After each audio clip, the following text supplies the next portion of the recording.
I have great news before we bring Senator Ron Johnson in. And that's obviously great news, but the great news is this: the border secure, completely secure. According to Axios, quote, "The reality is the southern border is more fortified than it has ever been." That is awesome news. Joining me now, Senator Ron Johnson out of the great state of Wisconsin. Senator, I was concerned about having a completely unsecure border with millions and millions of illegals pouring into this country from nations hostile to us all over the world. But now I found out it's fortified. I guess you could pack it up and go home, go work on taxes or something. Yeah, Jesse, all you can really do is shake your head. But that's one of the big problems, which is why I hold the complicit, compliant, and corrupt media largely responsible for the open border. It's definitely Biden who's done it. But if the mainstream media would have been reporting on this honestly, if they would have been telling the American public the consequences of this massive flow of illegal immigrants and 1.7 million known gotaways. We don't know who they are, but we know they're in this country. You think there may be a terrorist too in there? I don't think the Biden administration could have withstood the public pressure to close the border. But the media's been covering up for him, and this is just literally jaw-dropping from Axios. But I will say that they are right. The border is 100% secure on the Mexican side. Nobody crosses into America without paying the human trafficking fee. How do you think little girls pay off their $7,000 to $10,000 human trafficking fee? All the drugs coming through. It's grotesque what this administration is facilitating. Senator, let's talk about that national security aspect of it you brought up. I was talking with a Green Beret friend of mine, and we were talking about the gotaways from China, from all kinds of countries that they're catching people on the terrorist watch list. And I asked him, with the 6 months of training, how much could you train up 500 men to do real damage to this country? And he just started laughing, Senator. We could be surrounded right now by saboteurs from any known number of countries. Does this not matter to a single Democrat in this government? Do any of them care? At least behind closed doors, tell me they care. Well, we've got a couple that live in border states that at least express concern. But generally, they're in lockstep behind their president. I think when I've offered amendments to just complete the fence we've already bought and paid for that's costing us more not to build it than to actually complete it. I think only Joe Manchin was the only Democrat senator that joined with Republicans to actually complete the fence. So, again, they're in lockstep supporting their president's open border policy. And it is incredibly dangerous for this country. I don't want to give any terrorist ideas, but it wouldn't take many to create havoc in America. Okay, well, speaking of the national security angle, we are doing everything apparently in our power to poke every other national nuclear power on the planet, all while our strategic reserve is down to, I believe, 2 weeks. Last time I checked, it was 2 weeks. We need oil to run our Navy, our Army, our entire military. Is this a point of concern in D.C.? I would hope so. Again, not on the part of the Democrats. Republicans obviously oppose it. President Trump tried to do what he could do to fill it up.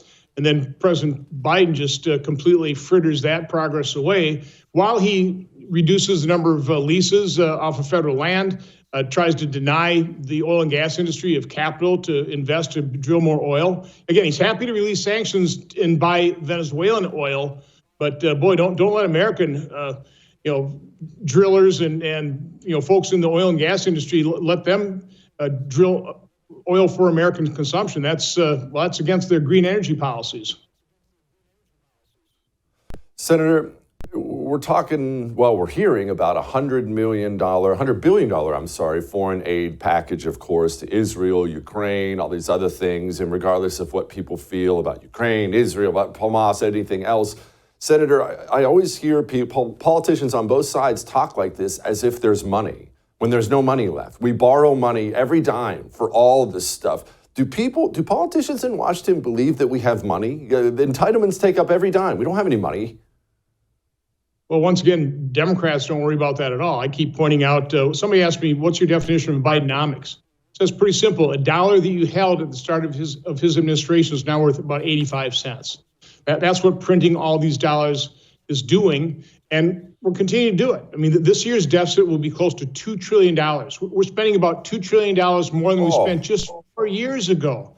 It's completely out of control. There's no process for getting it under control. The American public has to wake up to this. Unfortunately, there's very little public pressure to rein in spending because most Americans love the benefits. And of course, the elected officials love bragging about all the bacon they're bringing home to their districts and their states. So it's completely out of control. I keep telling people nobody can out-frustrate me. I'm one of very few deficit hawks in in Congress. There are others, but not many.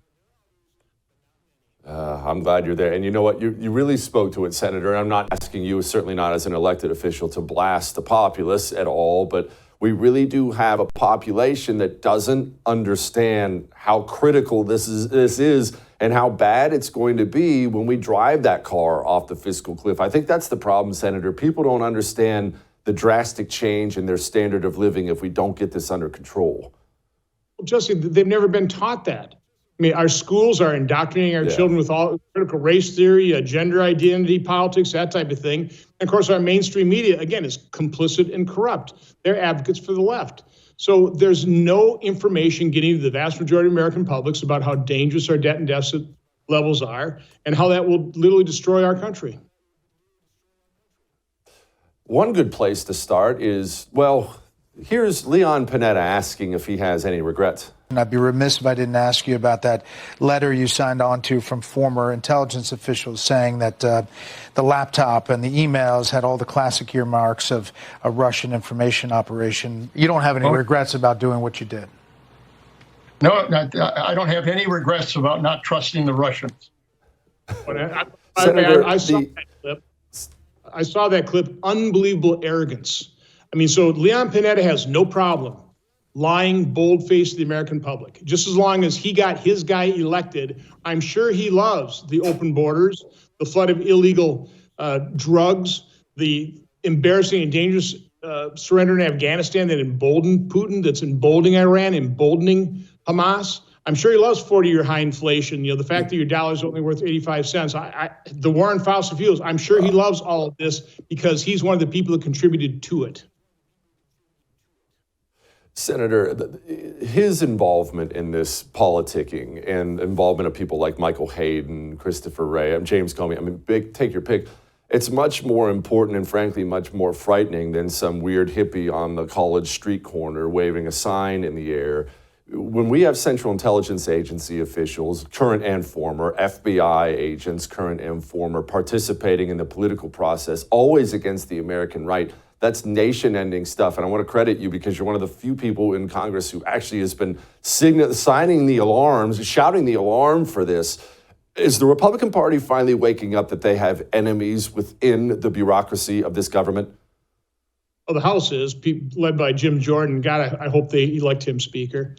A person of integrity and intelligence. But no, you know, as we're investigating the Bidens, I would often say is as serious as that corruption is to our national security, even greater threat is the corruption within federal law enforcement, the FBI, our intelligence agencies, and then, of course, the corruption in the media. We wouldn't have the corruption in government if the media reported on it fairly, if they held both sides equally accountable. So those are actually far greater threats to our democracy long term than the corruption of the Biden family, as serious as that is. As serious as it is. Senator, thank you so much. I appreciate you for joining us.